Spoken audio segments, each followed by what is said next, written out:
privilege to be alongside the creator of what's now I feel to be just a buzzword. And we're going to dive in to find out, is this zero trust buzzword? What does it actually mean? Do we have it right? Do we have it wrong? But the creator of that, John Kindervag, thank you so much for being here, sir. How you doing? Doing great. Thank you for having me. Man, so before we dive into that, I found out you are a college football fan and college football just ended. So let's talk a little college football. What's your team? My team is the Nebraska Cornhuskers because I grew up just east of you in Nebraska. Oh man, So yeah. when you grow up in Nebraska, you only have one team to root for, the Huskers, right? There's no pro teams, there's no competing D1 teams. So everybody's a Husker fan. So I'm a Husker fan. Um, Red's my favorite color. I bleed red, of course. But that's even how I look at the pro football world. I root for the team that has the most former Husker players on it. So, Oh, nice. but all four teams in the playoff in the conference championships that had at least one Husker on it. So I can't lose this year. Hey, there you go. That's a diehard like fanhood for Nebraska. The sellout record is absolutely crazy. Been to a game and the fans are nice. They're really nice. Like, so whether they win or lose, you don't have to worry about getting anything thrown at you if you're wearing the wrong jersey. I'm a Michigan Wolverines fan. And so I'm still dealing with a little heartbreak from the college football playoff, but I'm a Michigan fan, but nothing but love for Nebraska and, new head coach. So hopefully they're going to be on the come up here soon. That Big Ten. I hope Big they come back. I went there when it was in between the two national championship runs, but it was still like a bowl game every year, a top 10 team every year. Got to know some of the people, who went on to become, professional football players and good people. And I liked the program. I liked how I live next door in the dorms to a couple of Nebraska players, and I like how the program kept them humble and kept them studied and focused them on their graduation. So nice. So GBR, we'll keep that in mind as we dive deep into the podcast. There we go. I'm pretty sure someone's watching right now. Like, I am not here to talk about some college football. Get into the cyber, Eric. So right. But so when we talk about your life's work, your life's work is in zero trust. Before we demystify it, how did this idea come about to you? Because from the understanding, zero trust is not a product, and I want to be clear about that for anyone watching this. I've spoken to a couple of executives and just like, hey, I bought this and now we're gonna have a zero trust infrastructure. I'm like, oh, you kind of have this backwards. But how did you come up with this solution or this mentality of zero trust architecture? Well, in the early days of the internet, I was installing firewalls, and firewalls had a trust model, right, where the trusted side of the network was the internal network, and the untrusted side was the one going to the evil internet.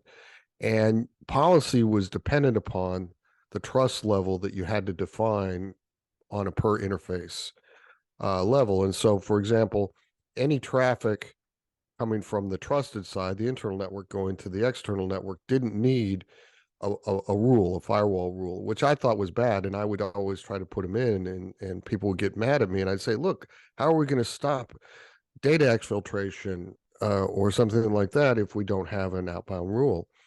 And I had to. There were so many times I had to take those out, and I just came to despise this trust model that was built into these systems. And then I started investigating it, and then over time I ended up at Forrester Research.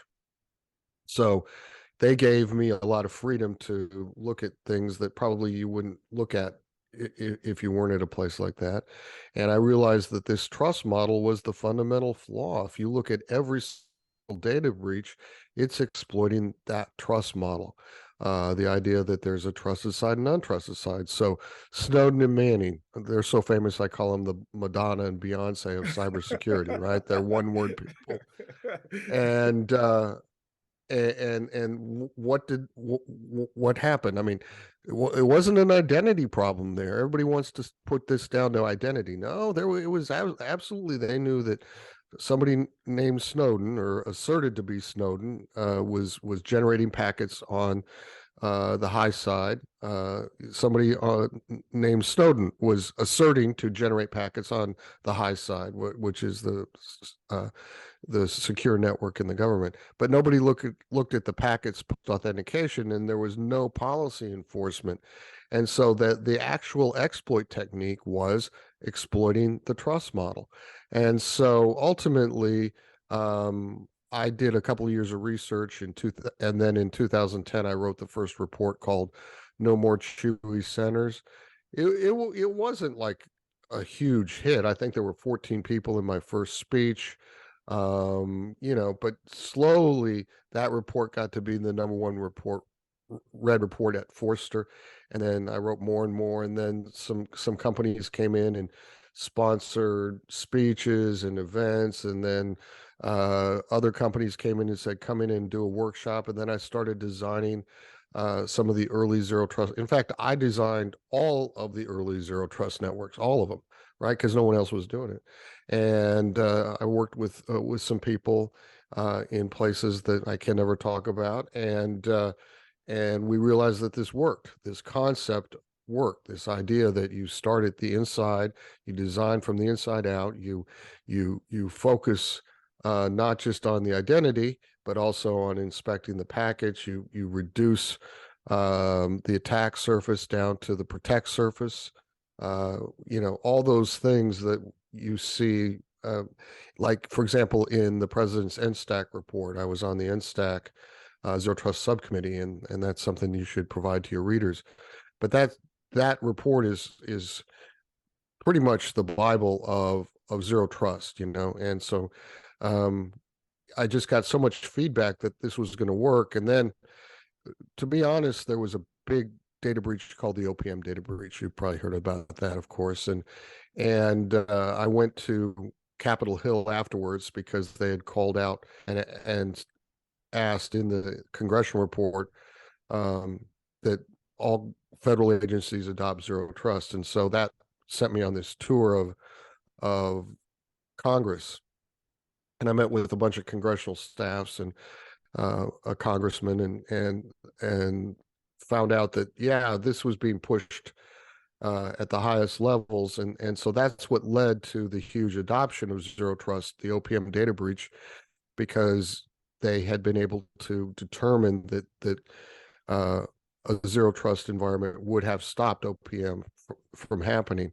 So then, fast forward 2021, the President of the United States, President Biden, issues an executive order mandating, as part of cybersecurity modernization, that all federal agencies adopt zero trust. And then suddenly that, was the gates were open, right? I mean, the floodgates were open, because for years I would try to get somebody that I'd done work with to come on stage, do a speech, write a case study with me about what we did, and they would be so excited wanting to do it because it had worked so well. But their PR team, their legal team said, no, no, no, can't do it. It'll put a target on our back or something. And so we used to joke that the first rule of zero trust was the same as the first rule of Fight Club, right? You've seen Fight Club, right? What's the Yes, first sir. rule of Fight Club? You don't talk about Fight Club. You don't talk about Fight Club, and that was the problem. You didn't talk about zero trust. And so what President Biden did is he changed the rules, and he said it's okay to talk about zero trust. And so that's why it's become a global movement since then.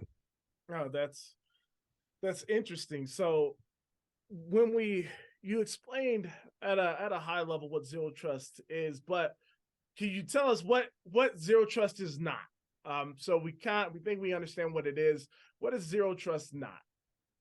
Well, let me give you a precise definition, my precise definition of zero trust first, and then I'll tell you what it's not.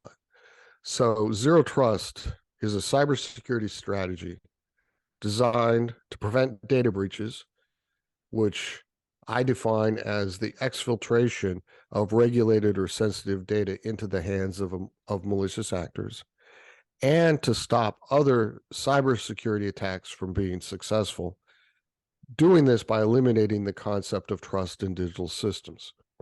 Now, there's a couple of important things in that statement that we should unpack, I think. First is a data breach isn't when somebody gets in. That's the old way that we in cyber talked about it. They breached our networks, they're inside. Getting inside, people are, I mean, attackers are probably inside, but regulators, compliance mandates like GDPR, CCPA, PCI, all specify that the breach occurs when data that is regulated by that um, regulation, that document, whatever, has been exfiltrated, meaning it leaves the system and it gets into the hands of a malicious actor. It's been acquired by them. They've pulled it out of the system. So it's about things going outbound. And we typically don't care about the outbound stuff. We're so worried about the inbound that we don't look at the outbound. And the outbound is more important than the inbound ultimately, because that's where the breach occurs. And then to unpack the second statement, which is making other cybersecurity attacks unsuccessful. Mm-hmm. I can't stop an attack from happening. I would have to be the attacker to do that. But I can make sure it's unsuccessful. And so Zero Trust does those two things: stop data breaches, make other attacks unsuccessful, and it does that by eliminating the concept of digital trust, which is the biggest vulnerability that you have in your organization. Trust is actually a vulnerability. Mm-hmm. And so you need to eliminate it or mitigate it. Yeah, that it makes sense, because that has been a mantra of mine as well, where you should just assume at this point like someone is in, and so when you're looking at data breaches, you're trying to want to see what is going out.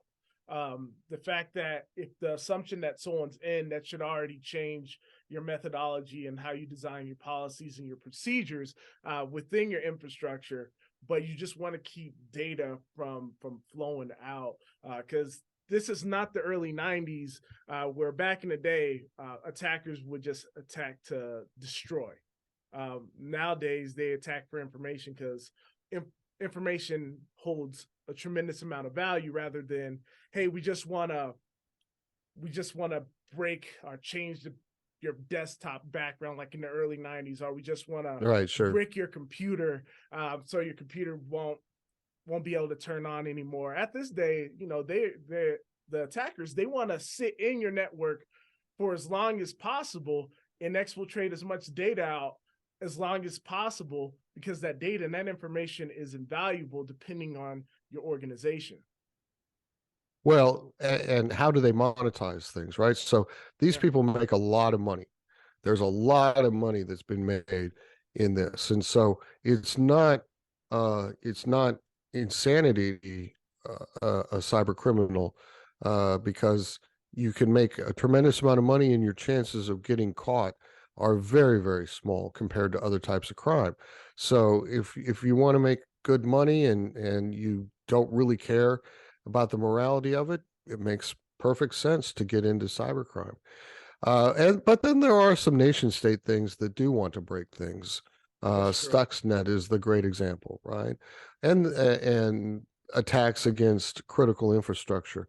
But in general, that won't be a cyber criminal organization unless they're doing ransomware, uh, it, uh, because they're not going to make money from that. But it certainly could be a uh, a nation state group, and it's something that I think we need to be very, very aware of now as we look at what's happening in the Ukraine Russia conflict.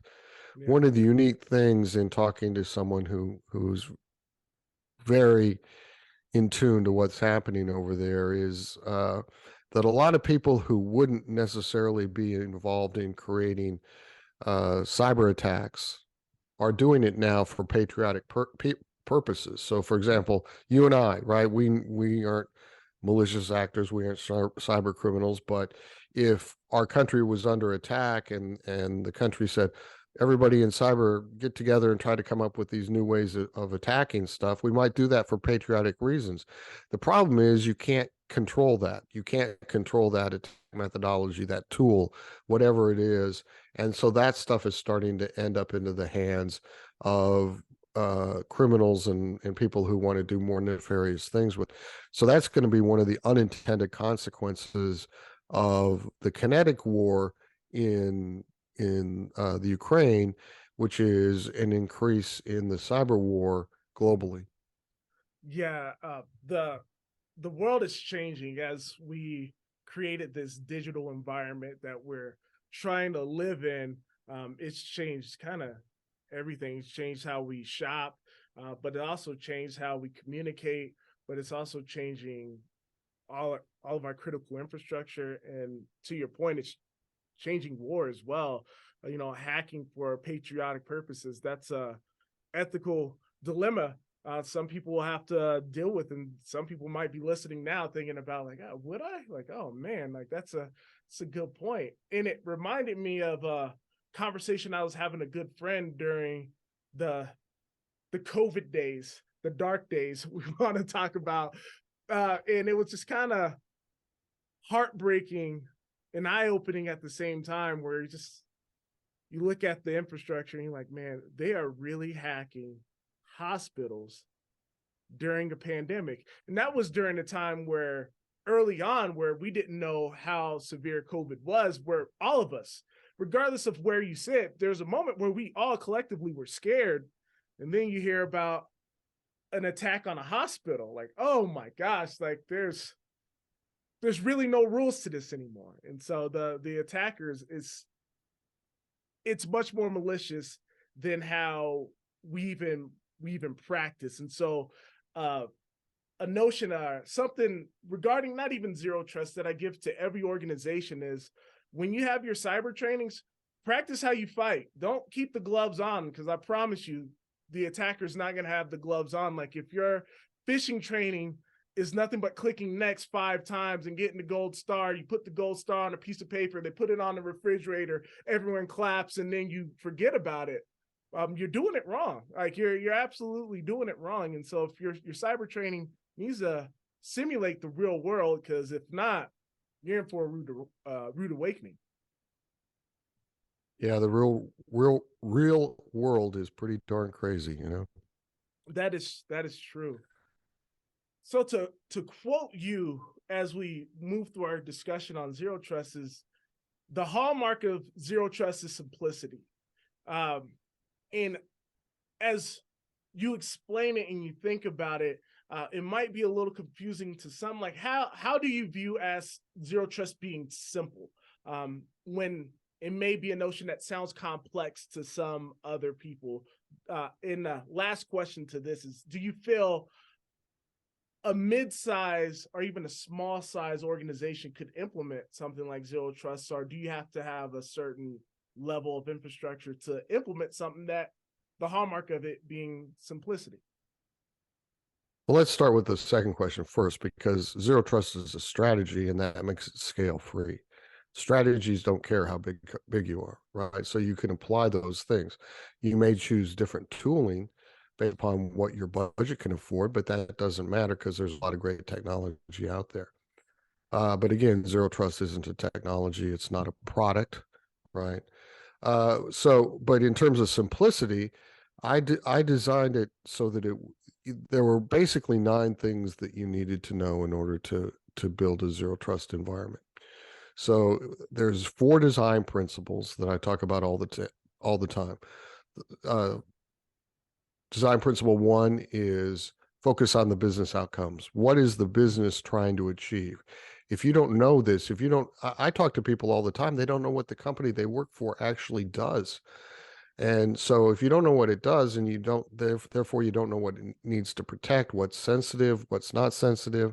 So what are the objectives of the leader of your leadership? That's first design principle. Second design principle is design from the inside out instead of the outside in. We all learn to design networks, and we're really talking about networks, even if they're in the cloud. Some people want to have long conversations with me about how there are no networks in the cloud, but there are. Um, but you start with the data or assets you need to protect and move outward from there. That's how you would do any kind of protection. But we've always started at the edge and move it inward, right? And so design from the inside out. Uh, the third design principle is control access on a need to know basis and strictly enforce that. Now, this is least privilege, but I don't use the term least privilege because people tell me all the time that they do least privilege and they don't, right? They've adopted the term least privilege, but they aren't actually doing it. Mm. You look at, the Snowden Manning thing, they had access to everything on the high side network of the U.S. federal government. There was no restrictions on there. There was a restriction to get in there, but once you were in that network, you had access to everything on that network, and that's true in most organizations that I talk to.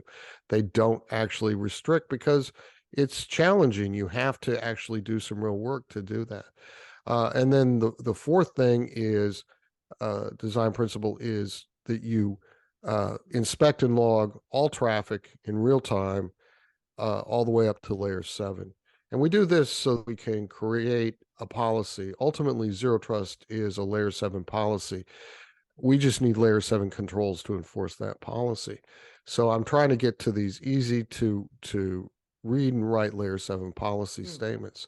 So those are the 4 design principles, and they're in the NSTAC report. And then there's a 5-step model on how you build it. And again, also in the end stack, I've written about it dozens of times. I talk about it all the time. So what's the first thing we need to do is we need to define a protect surface. What's a protect surface? Well, it's the inversion of the attack surface. So everybody's worried about the attack surface, but the attack surface is like the universe. It's constantly expanding. You can't control it. What can you control? The protect surface. So you shrink down the attack surface to something that is massively much smaller than the attack surface. You create a protect surface so that you can create something that's very small and easily known. And by doing that, you've inverted the problem. So what you do is you take the problem of cybersecurity in your organization, which seems insurmountable, and you break it into small bite-sized chunks that are very, very small. And then you build out your zero trust world one protect surface at a time. And so I define a protect surface based upon what's known as a DAS element. So DAS is an acronym that I created to help you easily remember what goes into a protect surface. So it stands for data, applications, assets, or services. So I take a single data type, a single asset, a single application, or a single service and put it inside of a single protect surface, right? So I'm just doing it one protect surface at a time. And in doing this, I'm then going to be able to build out my world one protect surface at it one protect surface at a time. So zero trust becomes 3 things, 3 really important words here: incremental, we're doing it one at a time; iterative, one after another; and non-disruptive. The most I can screw up at any one time is one protect surface. So it makes it non-destructive. Destructive. I mean, we can't screw it up very much, and this comes out of my own experience of doing it and trying to do it too big and learning to do it small. So you'll take one data type, credit card information for PCI. I mean, I'm a former QSA, so this kind of got in my head doing PCI design work. Or I might take a service like DNS. I mean, it could be anything. And I'm going to break it down and put it into a protect surface. And then the second step of the 5-step process is I'm going to map the transaction flows. How does the system work together as a system? I need to know that so that A, I don't break anything, and B, I know what controls to put in place. So that again comes from my own experience, a negative experience where we took down a restaurant chain once because somebody pulled out a server. They said, "Hey, this server looks old." They pulled it out. Well, that was integral to the point of sale system, and no one knew how the system worked. So I realized we have to understand how the system works together as a system, because cybersecurity is a system. The technologies are systems. We need to do system thinking. And then the third step is architecture. That's where you just determine what controls you need. Most people start with the architecture, the product, right? So I'm on calls all the time. I bought widget X, I bought gadget Y. Where do I put it? I don't know. What are you trying to protect? Well, we haven't thought about that yet. Well, that's the proverbial cart before the horse, right? Mhm. So you have to understand what you're going to protect. That will determine the technology that you're going to need. There's all kinds of technologies, and zero trust is independent of technologies. So you're going to need a number of different technologies, whether it's some identity technology, certainly some sort of inspection gateway, some sort of next generation firewall. You're going to need logging technologies. There's a number of different technologies that you're going to need, but you want them to all work together, and you want them to be optimized for the protect surface. And then the fourth step is create policy. This is what's known as the Kipling method of zero trust rule writing.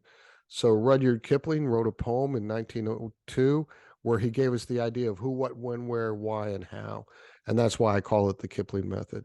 So every country, every uh, language, every culture has that same concept of who, what, when, where, uh, why, and how. So we can say who should access a resource via what application. When should they be allowed to do that? So we should be turning off policy for when people aren't working, right? So turn that off. Who, what, when, where is that resource located?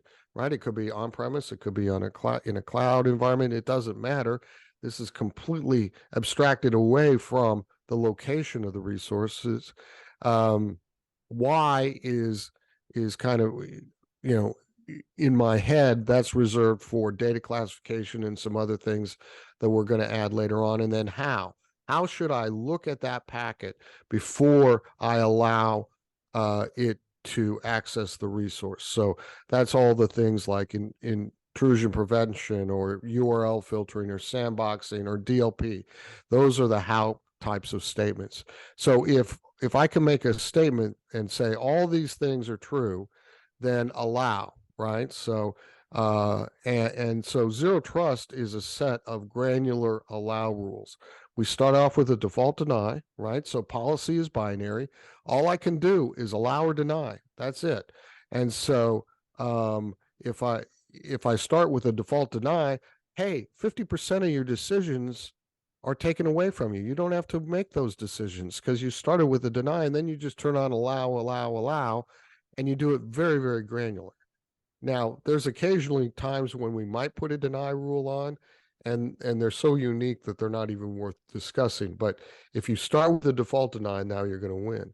And so that's step four. And then step five is to continuously log everything. So we take all the telemetry that we're gathering from that protect surface, re-inject it back into the system so that we know how to make it stronger and stronger and stronger, better and better and better. This is a concept known as anti-fragility.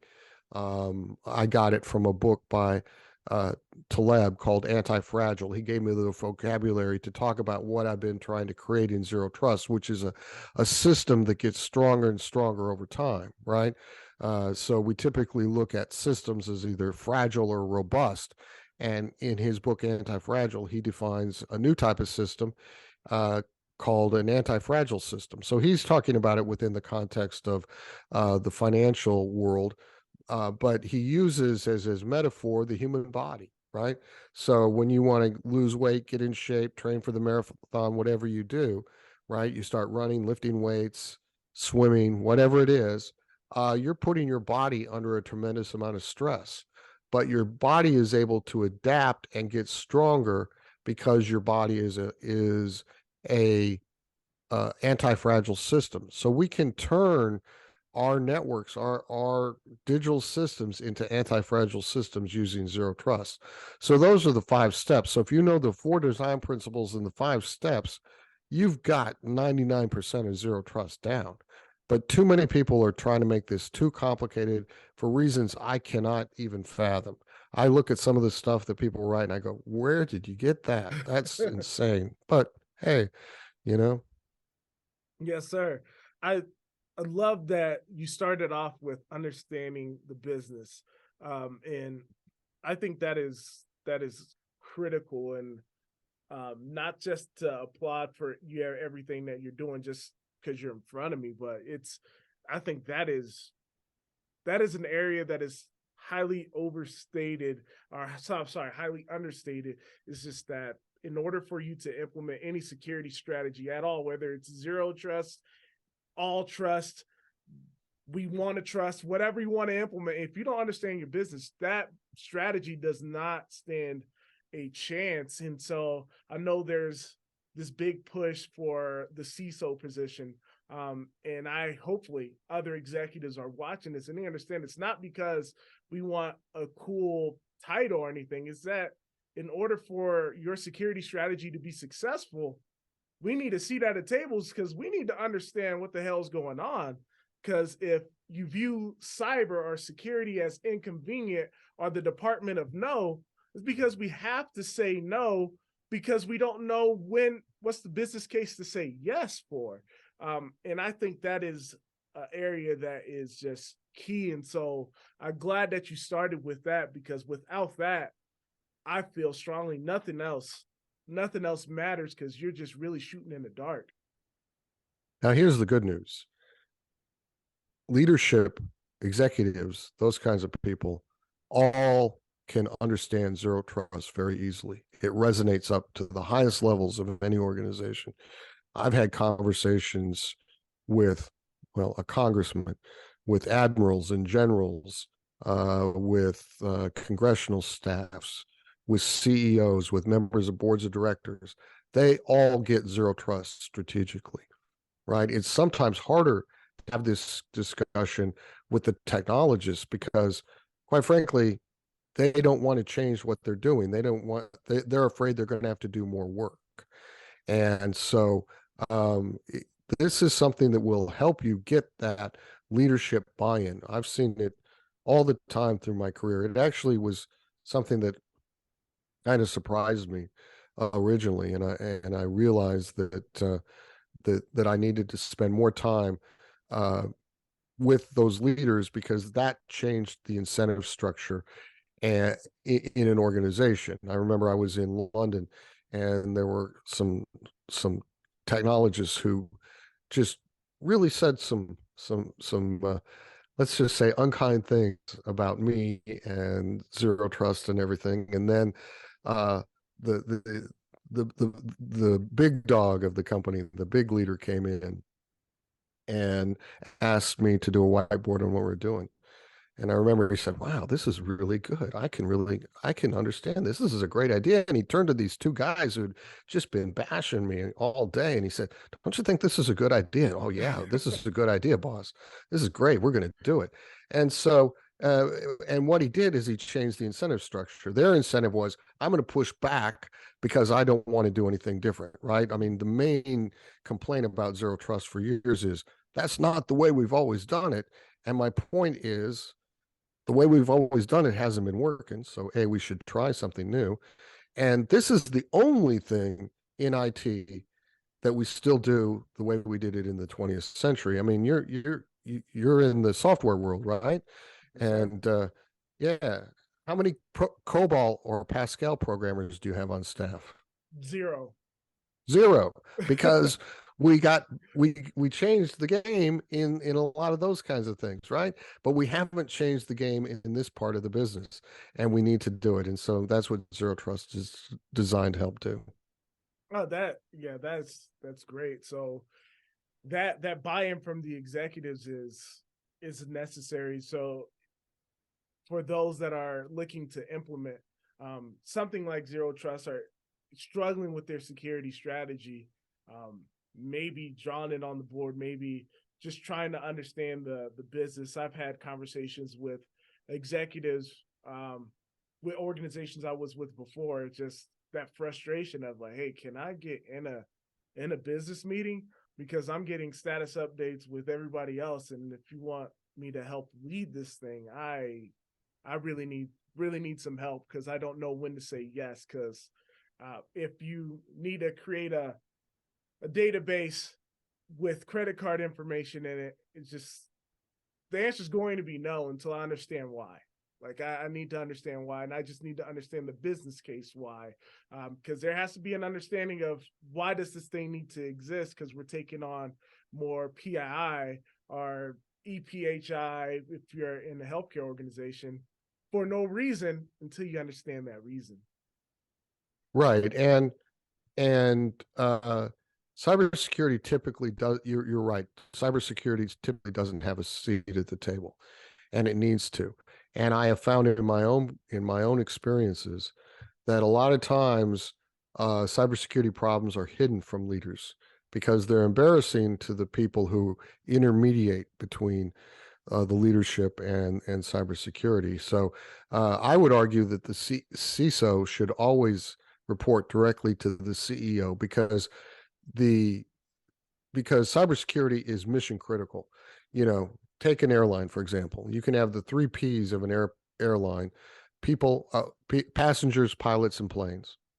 But if you don't have that computer system working, that plane ain't getting off the ground. Doesn't matter what else is there, right? Yes, So, sir. how mission critical is it? It is equally as critical as the plane. But a lot of times in businesses, make sure the CEO doesn't hear about that. So when there's a big data breach, when there's a big attack that could have easily been solved for like not very much money, no one is willing to tell the CEO. Now, that may be a problem that CEOs don't want to hear bad news, but I think for a lot of them that I've met, they're caught off guard. We were told everything is great, and now suddenly I've got the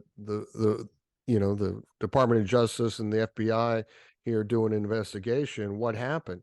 So CEOs and boards and those kinds of people need to listen to the cyber people, and they need to give them a seat at the table because it is that critical to the existence of your organization now. Yeah, you brought up something that hits the heart, that hits home. The fact that not just we need a seat at the table, but we need leaders in cyber willing to speak the truth.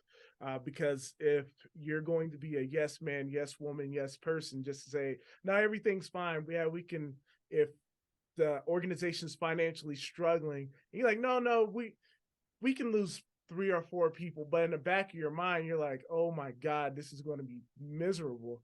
We need to be able to say that. We need to be able to expose some of our flaws internally to the people that need to be able to hear that, rather than, oh, yes, we got it. Yes, we got it.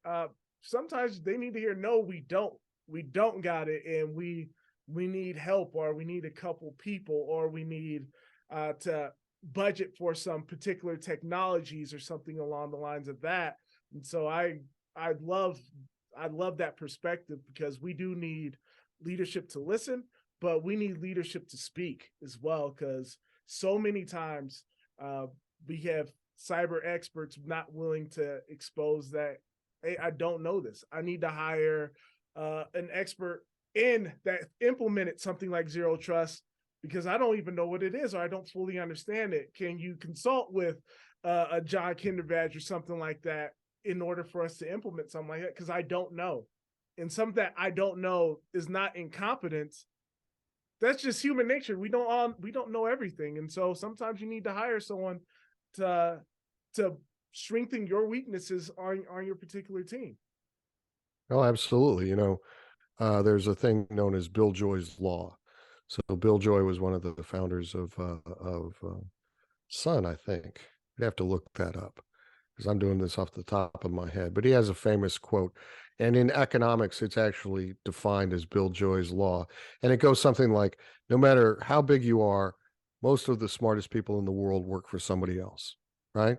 So you have to have your network out, your tentacles out, and be able to talk to those people. I mean, for my career, it was based on a lot of people that I could reach out to. When I was starting the zero trust journey and doing this research, I talked to dozens and dozens of people around the world and asked them, poke holes in this before I publish it. I want to know, is this a dumb idea? And I got such positive feedback from people. People, some of them aren't with us anymore, sadly. I mean, one of the people that I had was able to reach out to a lot and had you know we talked regularly was Dan Kaminsky, who you know is the guy who created DNSSEC, a really brilliant guy.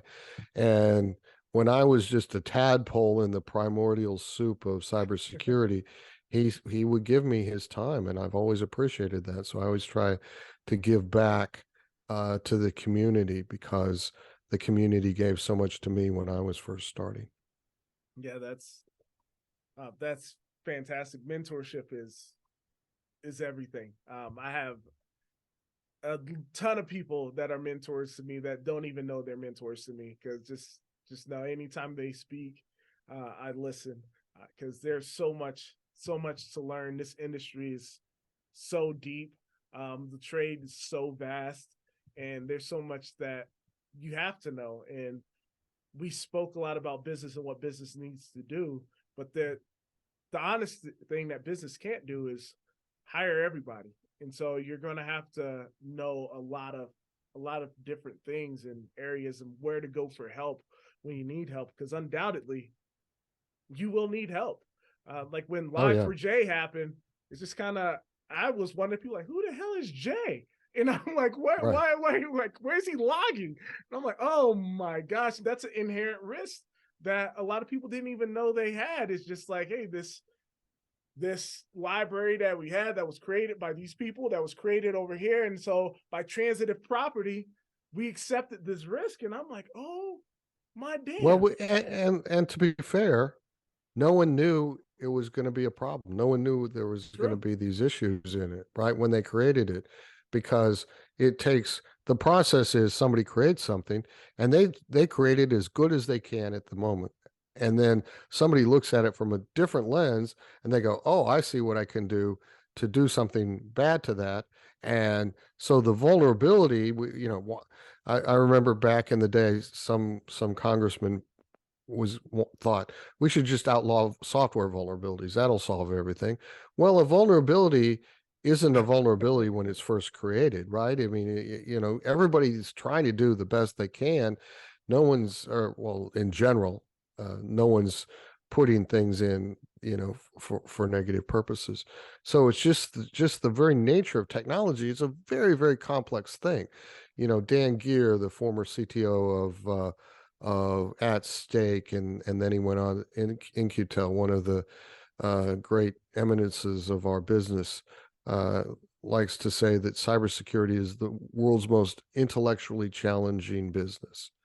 And he may very well be true, because not only is it technologically and scientifically a very complex thing. Systemically, it's very complex, but it also runs businesses and it runs worlds and it runs, armies. The army doesn't fight, right?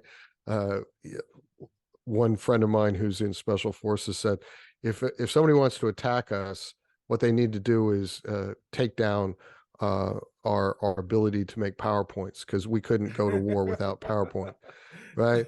So, I mean, think about how dependent we are on technology in Yeah. ways that we never were before, and that's a vulnerability in and of itself. That is so true. We are very dependent on technology, and I'm blessed and lucky enough to hold a doctorate, and I give credit to everyone that had doctors without Google, because there is no way, like, without ProQuest, like spending, it's so difficult. Our reliance on technology is cannot be overstated. I mean, it just cannot be overstated at this point. And so as we look forward into where cybersecurity is going, there's, and I'm trying to think of the words to say because it's not new at all. It's not new at all, but the emergence or the acceptance or the how viral AI has gotten for things like Chat GPT.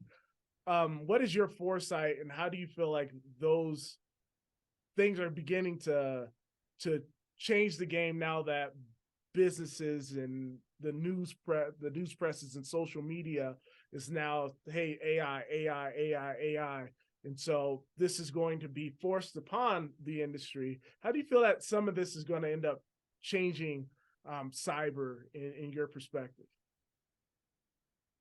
Well, I mean, we've already been doing a lot of AI and cyber for the in the technological side of it. You know, the company I work for has a lot of machine learning capability in our managed service in order to stop bad stuff in real time. You know, there's people who are the doom and gloom players on, oh, chat GTP and AI are going to destroy our ability to secure environments. I don't think that's true at all, um, because we've always been great at responding to whatever challenges that come up against us. See, human beings are incredibly resilient, anti-fragile, in fact, and so we will be able to respond to it. But the things that haven't changed are the ways that the packet is transported.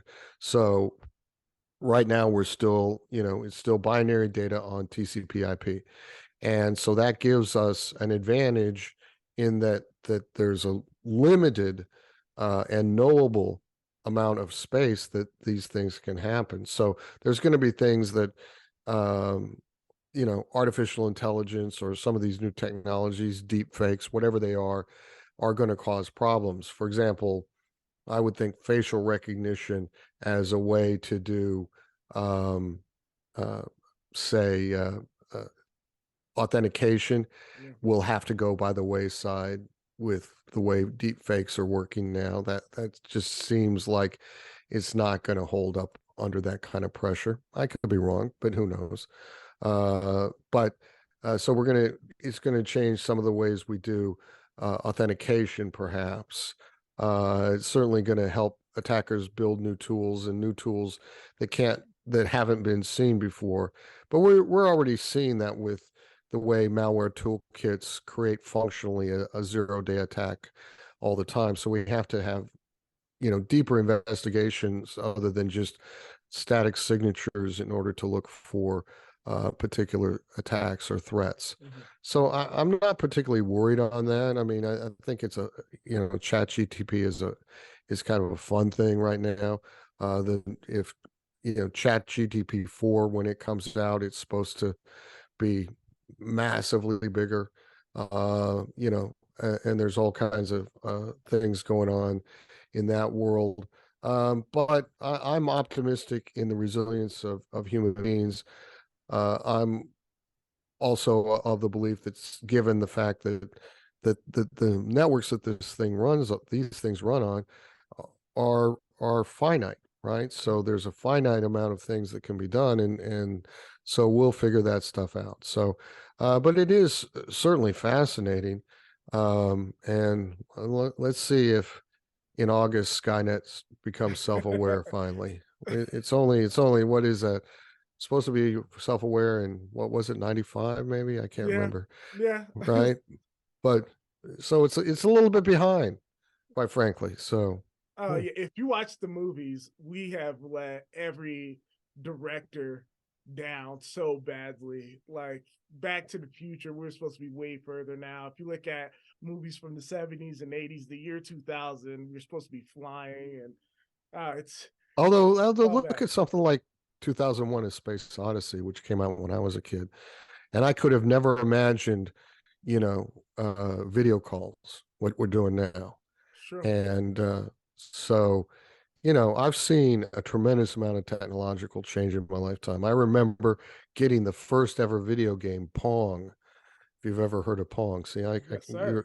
you're so much younger than me that I don't know But Pong, you actually had to play it on a black and white TV, which most people don't know existed, because you would burn out the color tubes from Pong. So you had to have your dedicated console, which was your Pong console, and an old black and white TV that everybody still had at some point.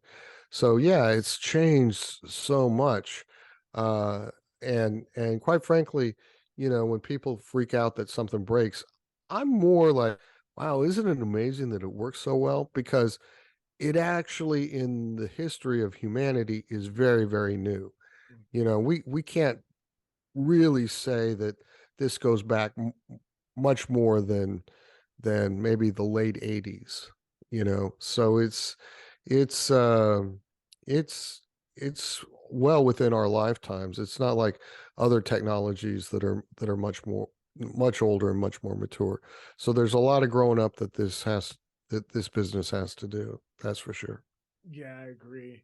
I think the emergence of AI and like Chat GPT, um, if there's a concern, I'm definitely not doom and gloom. I think it makes crafting mass like phishing emails way easier because I've already seen and heard of marketing organizations using AI like Chat GPT to craft like, hey, messages for sales purposes.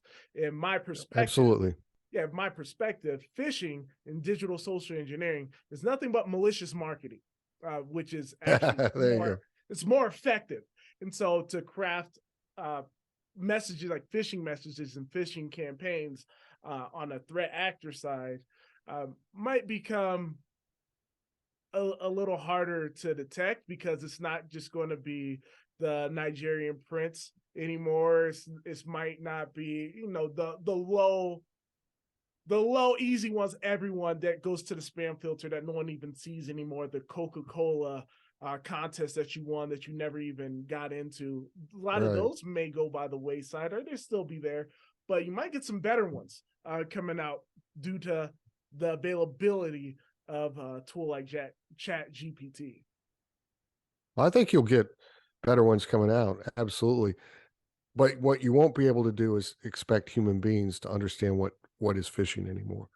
It'll Yeah. have to be looked at by computational systems. So I think the idea that you can train people to not click on links is just erroneous. So what is going to prove is this stuff is so sophisticated. We need more sophisticated computational systems using some form of machine learning to then go back and do a whole bunch of calculations and figure out did this thing come from that machine learning engine and that kind of stuff. It's gonna be fun, man. I mean, I'll tell you, the upside is you and I are not going to be unemployed. No. Um, I'm probably never going to get to retire. Uh, and we need more people to go into this career field. Yeah, We need more people. That is, the number one problem that we have is not enough people. And then the number two problem is not enough good people. And so we need people who have experience, who have passion, who want to learn. And then, man, there's so many opportunities for folks. And I just encourage anybody who's listening, who's like struggling to figure out what should I do for a career. Um, Cybersecurity is probably a pretty good choice. yeah, I agree with that. And the experiences that you allude to, some of it's could be hands-on keyboard experience. Some of it could be a change of career field experience. So if you're a person that was a nurse and you want to get into cyber, healthcare cyber is a need like that. So that experience that you has as a practitioner um, can definitely help you out when it comes to the development of the systems because you have that intimate knowledge of patient care that an individual like myself would not have. Like, well, there you have a lot of experience in cyber, but I do not know the intricacies of how a hospital works, and so that experience can be valuable if you're moving from being a teacher, man, to get into cyber on the education side is huge, because I've worked with districts and it's hard for them to teach cyber, because I spoke to teachers like, well, if we start teaching cyber, they're gonna hack our systems. I'm like, if they hack their system and they change their grade, give them that grade. My God, like, because it shows that they're listening. And I know from experience that the networks that some of our school systems have is not built to even teach something like cyber. There's not segregated networks like you would think. Like the bar is a little bit lower on that end, so they can use help. So just think about your experience, what you've gone through, and what you have to bring to the table, and join the party and get gray Absolutely. hair and lose some sleep. Right. Right. Excellent. Yeah. Yeah. And so to close out, one thing I do want to, a quote that I have written down that I want to, before I stop pressing, before I press stop, I want everyone to hear, is a quote by you, and it's very simple, and it says, "People are not packets." And I think that's one thing that rings true throughout our entire conversation, is that people are not packets, and people are harder to control than packets. That is very true.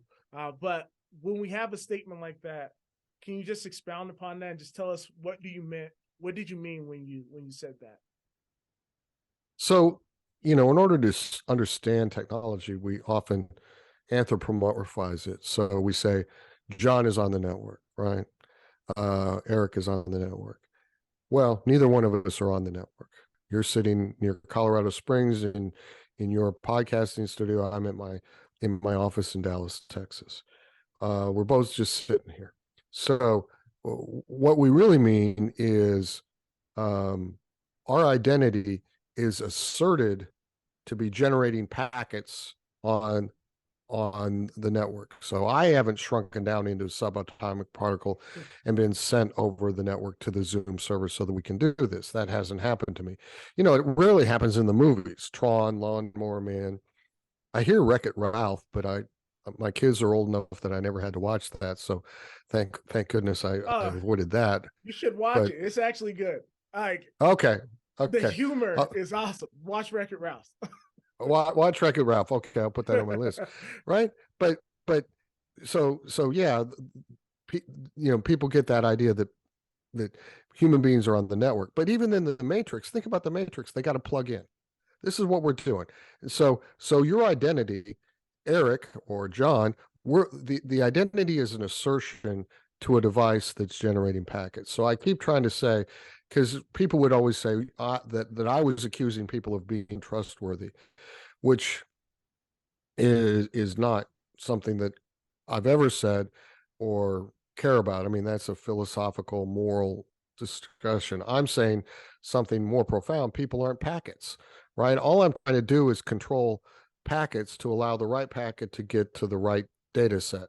And that's it. And so when you look at it that simply, then it just changes your perspective, and you're not saying anything about a particular human being, right? You may say, well, by policy, you're not allowed to access this resource, but usually that's a good thing.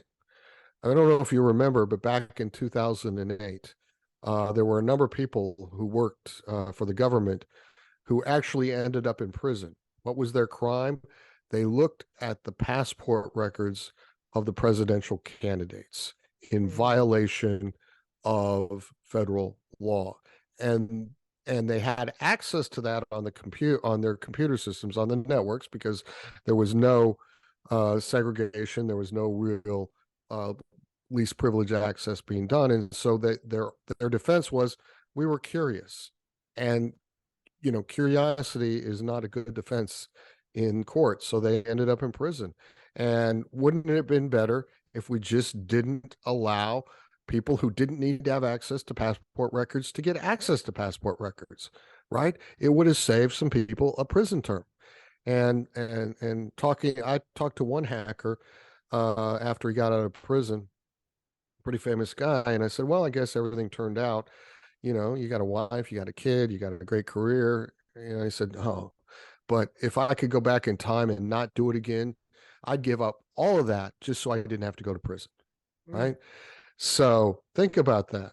Think about that. If you're thinking about playing the game of being a hacker, if you think it sounds fun, you've watched too many iRobot episodes, whatever it is, you've got a lot of hoodies, don't do that stuff because people know. Like I have a friend in the FBI, and he went to this person and said, "Look, we know you're doing this stuff. It's really, you know, you're going to get in trouble. Stop it right now. We don't want to have anything happen to you. You're a young person. You got your whole life ahead of them."